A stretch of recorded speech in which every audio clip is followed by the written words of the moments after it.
দুঃখজনক হলেও আমাদের সমাজ ব্যবস্থা এখনো এইরকম মানুষ যারা আছে, আমাদের মধ্যে একটা টেন্ডেন্সি আছে যে এই মানুষগুলোকে একটু আমরা ঘরের ভিতরে রেখে দিই, তাদেরকে আমরা বের হতে দিই। এরকম একটা মন মানসিকতা আমাদের দেশের সমাজ ব্যবস্থা এখনো রয়ে গিয়েছে।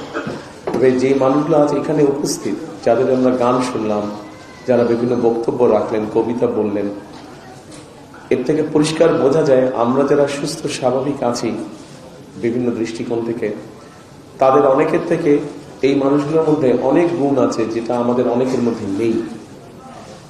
সেজন্যই আমার মনে হয় সিএসএফ গ্লোবাল যেই কাজটি করছে, আমরা যদি সামাজিক অবস্থান হোক, রাজনৈতিক অবস্থান হোক, রাষ্ট্রীয় অবস্থান হোক, সকল অবস্থান থেকে যদি আমরা এই মানুষগুলোর পাশে এসে দাঁড়াই, তাহলে আমি ব্যক্তিগতভাবে বিশ্বাস করি যে বাংলাদেশ অনেক প্রতিভা বের করতে পারবে, অনেক প্রতিভাবান মানুষকে বের করে নিয়ে আসতে পারবে যাদের বিভিন্ন সেক্টরে প্রতিভা আছে।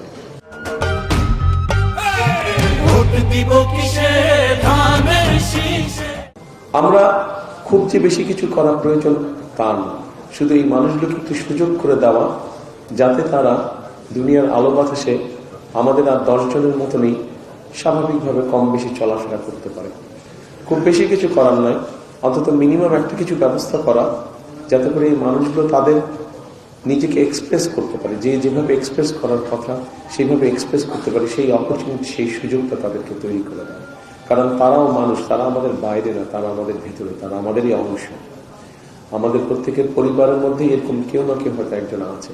সেই জন্যই আমাদের আসুন আজকে এই অনুষ্ঠান যারা দেখছেন, আমাদের সকলের মনের মধ্যে আমরা একটি শপথ নেই বা প্রতিজ্ঞা করি যে আগামী দিনগুলো, আজকের পর থেকে আগামী দিনগুলোতে এই ধরনের মানুষ যারা আছে, প্রতিবন্ধী মানুষ যারা আছে, আমাদের আশেপাশে যারা আছে, আমরা যে যার অবস্থান থেকে যতটুকু সম্ভব তাদের পাশে এসে দাঁড়াই, তাদেরকে আমরা সহযোগিতা করি। এটাই হোক আজকের দিনের শপথ।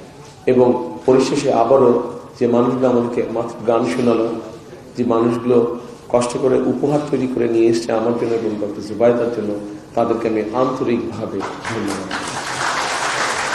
এবং আসুন আমরা